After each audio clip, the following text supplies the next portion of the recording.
Hi friends. അപ്പോൾ നമ്മളിന്ന് പഠിക്കാൻ പോകുന്നത് വെച്ചാൽ ഗ്രിഡ് മെത്തേഡ് ഉപയോഗിച്ചിട്ട് എങ്ങനെ ഒരു ഔട്ട്ലൈൻ അടിപൊളിയായിട്ട് വരക്കാം എന്നൊരു ട്യൂട്ടോറിയലാണ്. അപ്പോൾ നമുക്ക് നേരെ വീഡിയോയിലേക്ക് പോകാം. ഞാനിവിടെ 30 സെൻറ്റിമീറ്റർ ലെങ്ത്തും 30 സെൻറ്റിമീറ്റർ വിഡ്ത്തുമുള്ള ഒരു പേപ്പർ എടുത്തിട്ടുള്ളത്. ഐവറി ചാർട്ടാണ്, 200 GSM വരുന്ന ഐവറി ചാർട്ട്. അപ്പോൾ ഇവിടെ 30 സെൻറ്റിമീറ്ററുള്ള ഒരു സ്കെയിൽ ഞാനിവിടെ 2 സെൻറ്റിമീറ്റർ ഞാനിവിടെ ഡോട്ട് വയ്ക്കുന്നു. 2, 4, 6 centimetre, 8 centimetre, 10 centimetre, 12 centimetre, 16 centimetre, 16 centimetre, അങ്ങനെ നമ്മൾ 30 സെൻറ്റിമീറ്റർ വരെ നമ്മളിവിടെ മാർക്ക് ചെയ്യുന്നു. അപ്പോൾ നമുക്ക് കിട്ടും 15 ഡോട്ട്. നമുക്ക് താഴത്തേക്ക് അതുപോലെ തന്നെ 2 സെൻറ്റിമീറ്റർ നമുക്ക് മാർക്ക് ചെയ്യുക. 2, 4, 6, 8, 10, 12, 14, 16, 18, 20, അങ്ങനെ 30 സെൻറ്റിമീറ്റർ വരെ നമ്മളിവിടെ മാർക്ക് ചെയ്യുന്നു. അപ്പോൾ നമുക്ക് 15 ഡോട്ട് മുകളിലും 15 ഡോട്ട് താഴെയും നമുക്ക് കിട്ടി. അതുപോലെ തന്നെ നമ്മൾ ലെഫ്റ്റ് സൈഡിൽ വെച്ചിട്ട് സെയിം പ്രോസസ്സ് നമ്മളിവിടെ ചെയ്യേണ്ടതായിട്ടുണ്ട്. 2 സെൻറ്റിമീറ്റർ, 4 സെൻറ്റിമീറ്റർ എന്ന തോതിൽ നമ്മൾ ഫുള്ളായിട്ട് നമ്മളിവിടെ സ്കെയിൽ വെച്ചിട്ട് നമ്മൾ കറക്റ്റായിട്ട് നമ്മൾ മാർക്ക് ചെയ്യുന്നു. അപ്പോൾ ഇവിടെയും നമുക്ക് 30 സെൻറ്റിമീറ്ററിൻ്റെ മാർക്കിംഗ് കിട്ടുന്നുണ്ട്. ഇനി നമുക്ക് 2 മാർക്ക് ചെയ്ത ആ ജോയിൻറ്റും ആ ഡോട്ടും നമുക്ക് ജോയിൻ ചെയ്യാം.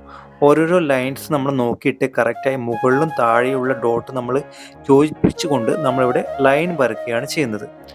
ഇനി നമുക്ക് മുകളിൽ നിന്ന് താഴോട്ടേക്ക് നമുക്ക് ലൈൻ വരക്കാം. അപ്പോൾ നമുക്ക് ചെയ്യുമ്പോൾ നമുക്ക് ഓരോരോ 2 സെൻറ്റിമീറ്റർ വരുന്ന ഓരോരോ സ്ക്വയർസ് കിട്ടുന്നതായിരിക്കും.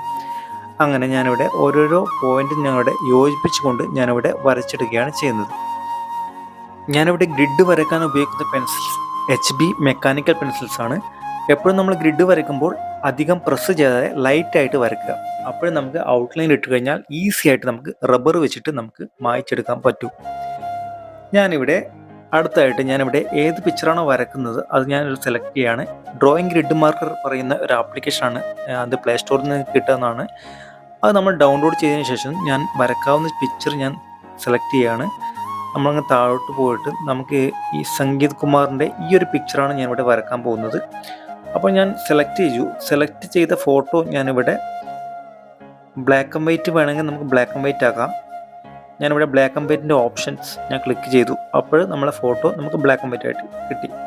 പിന്നെ നമ്മുടെ ഗ്രിഡ് ഇട്ട ലൈനിൻ്റെ കളറ് ഞാനിവിടെ പച്ചയായിട്ടാണ് കൊടുക്കുന്നത്. എന്തെന്നാൽ നമ്മുടെ ബ്ലാക്ക് ആൻഡ് വൈറ്റ് കൊടുത്തു കഴിഞ്ഞാൽ നമുക്ക് ആ ഗ്രിഡ് ലൈൻസ് നമുക്ക് കാണില്ല. അതുകൊണ്ട് തന്നെ ഇവിടെ പച്ചയായിട്ട് ഞാൻ കൊടുക്കുന്നു. പിന്നെ റോസ് 15, കോളംസ് 15, നമ്മൾ രണ്ടും 15 ആയിട്ട് ഞാനിവിടെ ടൈപ്പ് ചെയ്യുകയാണ് ചെയ്യുന്നത്. അപ്പോൾ നമുക്ക് 15 സ്ക്വയർസ് ഇൻറ്റു 15 സ്ക്വയർസും നമുക്ക് പിക്ചറിൽ കിട്ടുന്നതായിരിക്കും. 2 സെൻറ്റിമീറ്റർ വരുന്ന ഓരോരോ സ്ക്വയർസും നമുക്ക് 2 സെൻറ്റിമീറ്റർ വരുന്ന സ്ക്വയർ ഇവിടെ നമുക്ക് കിട്ടിയിട്ടുണ്ട്.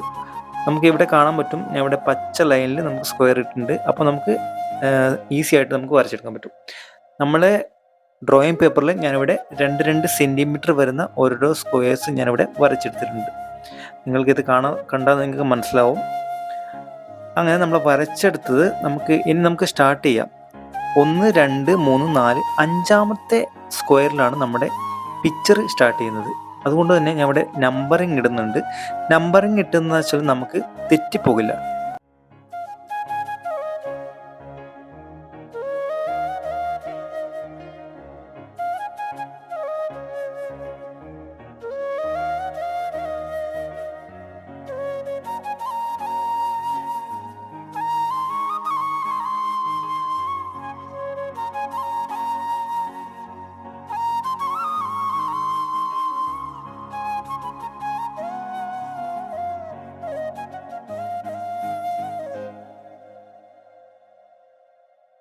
ഞാനിവിടെ 5ാമത്തെ സ്ക്വയർസിനാണ് സ്റ്റാർട്ട് ചെയ്യുന്നത്. മുടിയുടെ ഭാഗം ഞാൻ ഓൾറെഡി കാണിച്ചിട്ടുണ്ട് എത്രാമത്തെ സ്ക്വയറിനാണ് വരുന്നത്. അത് നിങ്ങൾ നോക്കിയിട്ട് കറക്റ്റായിട്ട് ആ 2 സ്ക്വയർസിൻ്റെയും ഏതൊക്കെ ഭാഗത്തിലൂടെയാണോ മുടിയുടെ ഭാഗം കടന്നു പോകുന്നത് അത് നമ്മൾ നോക്കിയിട്ട് കറക്റ്റായിട്ട് ഇവിടെ വരച്ചെടുക്കുകയാണ് ചെയ്യുന്നത്. നമ്മൾ വരക്കുമ്പോൾ ഓരോരോ ഗ്രിഡും വളരെ ശ്രദ്ധയോടുകൂടെ തന്നെ വേണം നോക്കിയിട്ട് വരക്കാൻ. ഇല്ലെങ്കിൽ തെറ്റാനുള്ള സാധ്യത വളരെയധികം കൂടുതലാണ്. അതുകൊണ്ട് തന്നെ നിങ്ങൾ സൂക്ഷിച്ച് വളരെ ശ്രദ്ധയോടുകൂടി വരക്കാൻ ശ്രമിക്കുക. ഓരോരോ സ്ക്വയറും നമ്മൾ നോക്കിയിട്ട് ഡിവൈഡ് ചെയ്തിട്ട് ഒരു സ്ക്വയർ നമുക്ക് ആക്ച്വലി നമ്മൾ 4 പോർഷൻസ് ആയിട്ട് ഡിവൈഡ് ചെയ്യണം. അതായത് നമ്മൾ പിക്ചറിൻ്റെ സെൻറ്ററിൽ നിന്നാണോ വരുന്നത് അതോ താഴെ നിന്നാണോ വരുന്നത് അത് നമ്മൾ നോക്കിയിട്ട് വേണം നമ്മൾ കറക്റ്റായിട്ട് വരയ്ക്കാൻ. ഞാനിവിടെ മുടിയുടെ ഭാഗം ഞാൻ സ്റ്റാർട്ട് ചെയ്യാണ്. ഇവിടെ ഓരോരോ ഡയറക്ഷൻസ് മുടിയുടെ ഓരോരോ ഷെയ്ഡിങ്സ് വരുന്നുണ്ട്. ആ ഒരു ഷെയ്ഡിങ്സ് ഞാനിവിടെ വരച്ചെടുക്കുകയാണ് ചെയ്യുന്നത്. മുടിയുടെ ഡയറക്ഷൻ എങ്ങോട്ടാണോ പോകുന്നത് അത് നമ്മൾ നോക്കിയിട്ട് ഇവിടെ മെക്കാനിക്കൽ പെൻസിൽസ് HB പെൻസിൽ ഉപയോഗിച്ചിട്ട് ഞാനിവിടെ ആ ഡയറക്ഷൻ ഞാനിവിടെ വരച്ചെടുക്കുകയാണ് ചെയ്യുന്നത്. നിങ്ങൾ ശ്രദ്ധിച്ച് നോക്കുക. ഇത് നല്ലൊരു ട്യൂട്ടോറിയലാണ്. നല്ലൊരു മലയാളം യൂട്യൂബിൽ തന്നെ ഇത്രയും ഡീറ്റെയിൽ ആയിട്ട് ആരും പറഞ്ഞു തരില്ല. അപ്പോൾ നിങ്ങൾക്ക് ഈസി ആയിട്ട് തന്നെ വരക്കാൻ ഇതിലൂടെ നിങ്ങൾക്ക് പഠിച്ചെടുക്കാം. നിങ്ങൾ ബിഗിനേഴ്സ് ആണ് ഉറപ്പായിട്ടും ഈ ഒരു മെത്തേഡ് നിങ്ങൾ യൂസ് ചെയ്യുക. എന്നിട്ട് റിസൾട്ട് ഒന്ന് കമൻറ്റ് ബോക്സിൽ അറിയിക്കുക. ഞാനിവിടെ മുകൾ വശത്തെ മുടിയുടെ ഡയറക്ഷൻസ് അവിടെ ഞാനവിടെ വരച്ചെടുക്കുന്നു. എത്രയൊക്കെയാണോ ഏതൊക്കെ ഏരിയയിലൂടെയാണോ പോകുന്നത് അത് നമ്മൾ നോക്കിയിട്ട് ആ കർവുകളും ആ ഒരു ഹെയറിൻ്റെ സ്ട്രോക്സൊക്കെ ഞാനിവിടെ ജസ്റ്റ് ഒരു ഔട്ട്ലൈനായിട്ട് ഇവിടെ കൊടുക്കുന്നു.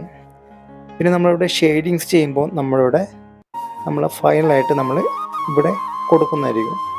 അതിൻ്റെ ഷെയ്ഡിങ്സിൻ്റെ എഫക്റ്റൊക്കെ നമ്മൾ കൊടുക്കുന്നതായിരിക്കും. പിന്നെ ഞാനിവിടെ ആ ചെവിയുടെ ഭാഗത്തേക്ക് കിടക്കുകയാണ്. ചെവിയുടെ ഡയറക്ഷൻസ് നമ്മൾ നോക്കിയിട്ട് കറക്റ്റായിട്ട് വളരെ സാവധാനം ആ ഒരു ആംഗിൾ ഞാനിവിടെ വരച്ചെടുക്കുന്നു. ഇവിടെ ശ്രദ്ധിക്കണം, ആ താഴ്ഭാഗത്തെ ആ സ്ക്വയറിൻ്റെ ചെറിയൊരു ഭാഗത്ത് മാത്രമേ ആ ചെവിയുടെ താഴ്ഭാഗം കടന്നിട്ടുള്ളൂ.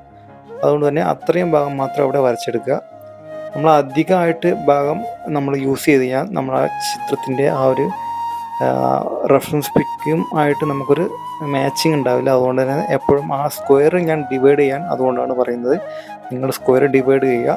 ഒരു സ്ക്വയറിൽ എത്രയാണോ ഭാഗം കടന്നു പോകുന്നത്, പെൻസിൽ അതിൻ്റെ ഔട്ട്ലൈൻസ് എത്രയാണോ ഭാഗത്ത് പോകുന്നത് അത് നമ്മൾ നോക്കിയിട്ട് വേണം നമ്മളിവിടെ വരച്ചെടുക്കാൻ.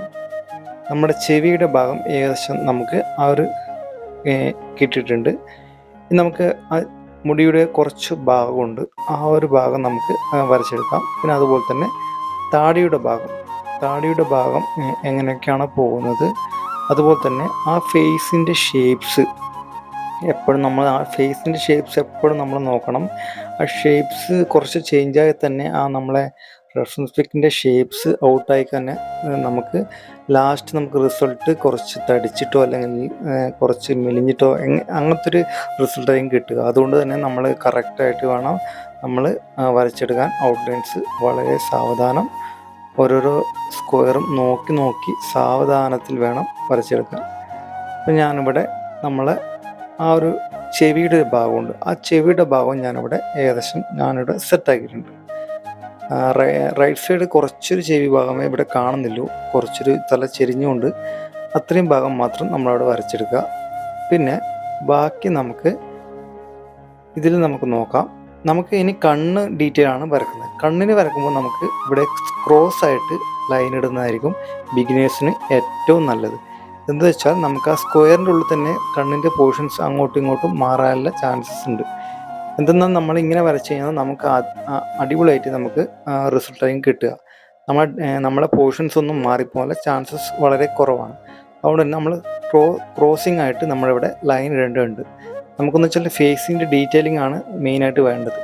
അപ്പോൾ നമ്മൾ കമ്മീഷൻ വർക്ക്സ് ഒക്കെ ചെയ്യുന്നതാണെങ്കിൽ ഇങ്ങനെ ഇട്ട് ചെയ്ത് കഴിഞ്ഞാൽ നമുക്ക് നല്ലൊരു റിസൾട്ടായിരിക്കും കിട്ടുക. നമ്മളെ പിക്ചർ ഒരിക്കലും നമുക്ക് മാച്ചിങ് ഇല്ലാതിരിക്കില്ല. ഇങ്ങനെ വരച്ച് കഴിഞ്ഞാൽ നമുക്ക് നല്ലൊരു ഒറിജിനാലിറ്റി കിട്ടും. അതുപോലെ തന്നെ പിക്ചറിനായിട്ട് നല്ലൊരു സാമാന്യത ഉണ്ടാകുന്നതായിരിക്കും. അപ്പോൾ ഞാനിവിടെ ഓരോരോ ലൈൻസും ഞാനിവിടെ ക്രോസിംഗ് ആയിട്ട് ഇടുന്നു. അപ്പോൾ ക്രോസിങ്ങിൽ ഉള്ള ഭാഗമാണ് നമ്മൾ വരച്ചെടുക്കേണ്ടത്. എന്ന് വെച്ചാൽ നമുക്ക് ഡീറ്റെയിലിംഗ് അധികമായിട്ട് നമുക്ക് കിട്ടും. ഇങ്ങനെ സ്ക്വയർ ഇട്ട് കഴിഞ്ഞാൽ നമുക്ക് ഡീറ്റെയിലിംഗ് അധികമായിട്ട് നമുക്ക് വരക്കാൻ സാധിക്കുന്നതാണ്.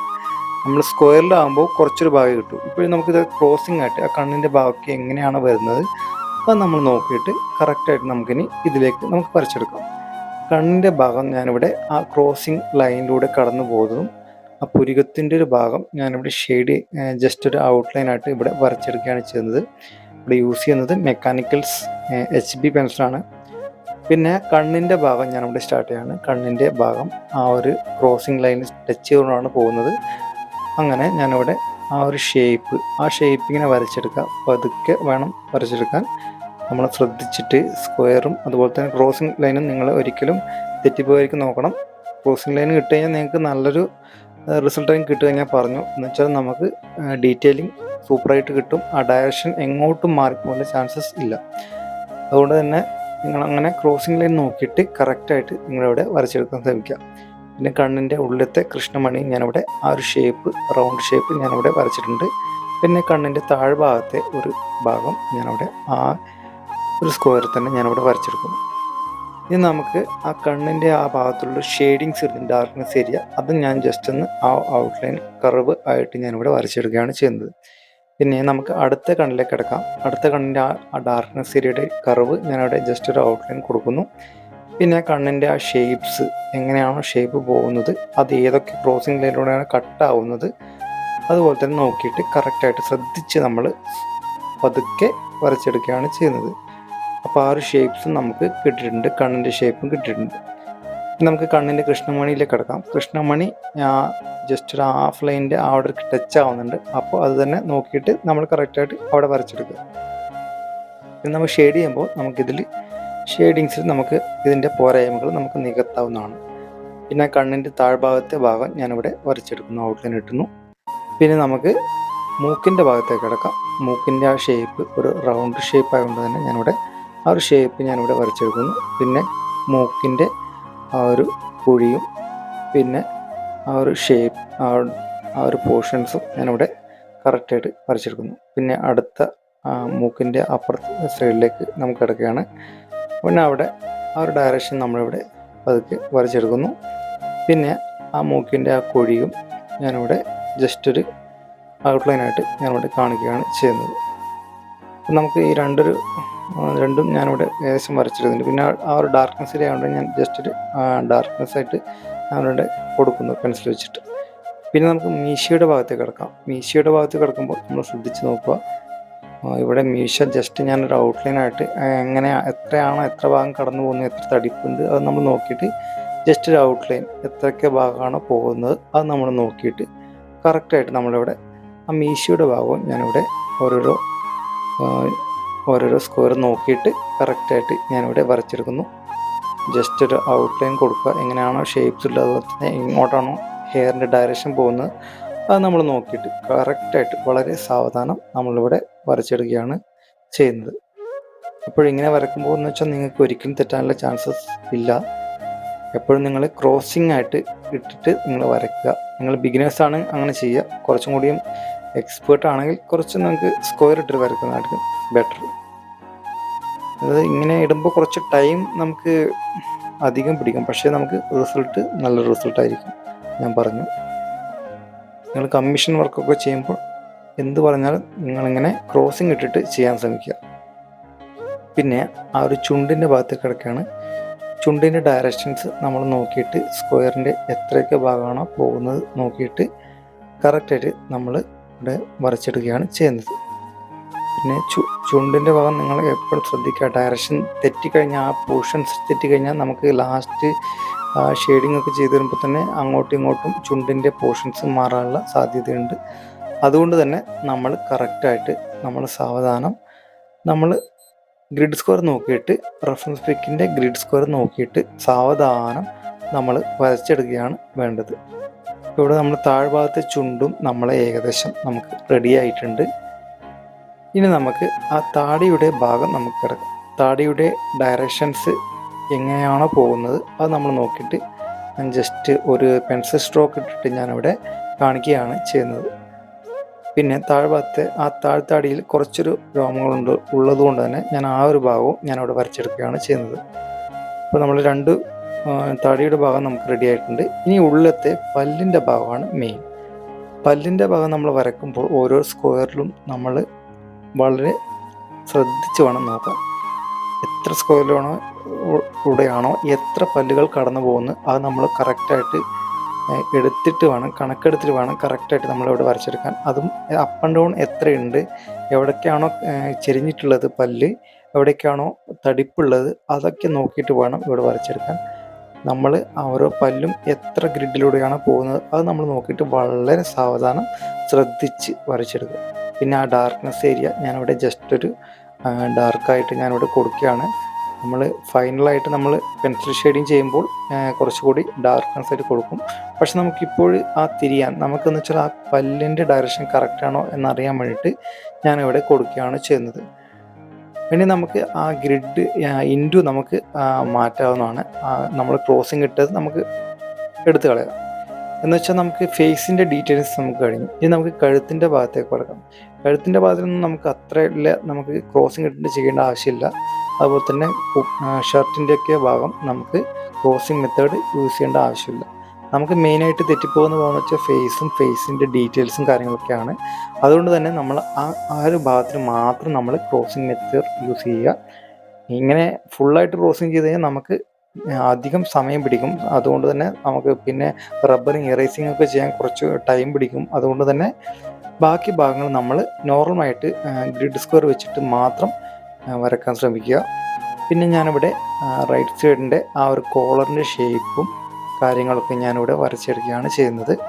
അപ്പോൾ നമ്മൾ കോളറിൻ്റെ ഷേപ്സൊക്കെ നമുക്ക് റെഡി ആയിട്ടുണ്ട്. പിന്നെ ആ ഒരു ഭാഗവും ഞാനിവിടെ വരച്ചെടുക്കുന്നു. പിന്നെ ബാക്കി ഡീറ്റെയിൽ എന്ന് വെച്ചാൽ കുറച്ച് താഴെയുള്ളൊരു കീശയുടെ ഭാഗവും അതുപോലെ തന്നെ ബാക്കി ഒരു പോർഷൻസുമാണ്. അപ്പോൾ അതും ഞാനിവിടെ ജസ്റ്റ് ഒന്ന് വരച്ചെടുക്കുകയാണ് ചെയ്യുന്നത്. അപ്പോൾ നമ്മളെ റൈറ്റ് സൈഡിലെ കീശയും ഞാനിവിടെ റെഡിയാക്കിയിട്ടുണ്ട്. അപ്പോൾ നമ്മൾ ഏകദേശം നമ്മളെ പിക്ചർ റെഡി ആയിട്ടുണ്ട്. അപ്പോൾ ഈ വീഡിയോയെക്കുറിച്ചുള്ള അഭിപ്രായങ്ങൾ നിങ്ങൾ കമൻറ്റ് ബോക്സിൽ അറിയിക്കുക.